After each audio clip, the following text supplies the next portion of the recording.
Hello दोस्तों, आज मैं आप लोगों को एक कहानी सुनाने जा रहा हूं जो कि बहुत ही फ़नी है, जिसका शीर्षक है दारू की जन्म गाथा।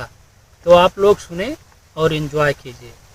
दुनिया में पहली बार दारू बनाने की भट्ठी एक बरगद के पेड़ के नीचे लगी थी। उसी पेड़ पर एक कोयल और एक तोता रहते थे। पेड़ के नीचे एक सुअर और एक शेर अक्सर आराम करने आया करते थे। दारू बनाते हुए पहले ही दिन उस पेड़ में आग लग गई।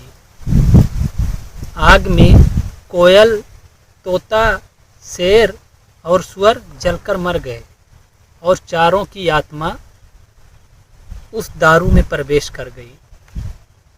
अब आगे चलकर नतीजा ये हुआ कि 2 पैग पीने के बाद कोयल की आत्मा का असर होता है और शराबी मीठे बोल शुरू कर देता है।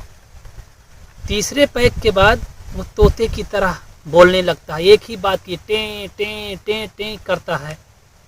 चौथे पैग के बाद शराबी के अंदर शेर की आत्मा का असर होता है और वो फिर पूरे मोहल्ले का दादा बन जाता है, सबको गाली देता है और अंट शंट बोलता है।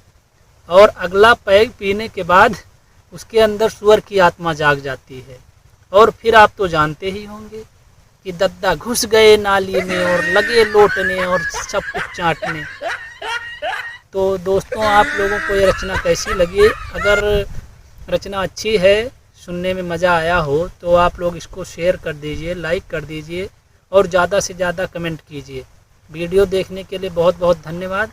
फिर मिलेंगे किसी अगली रचना में, तब तक के लिए जय हिंद।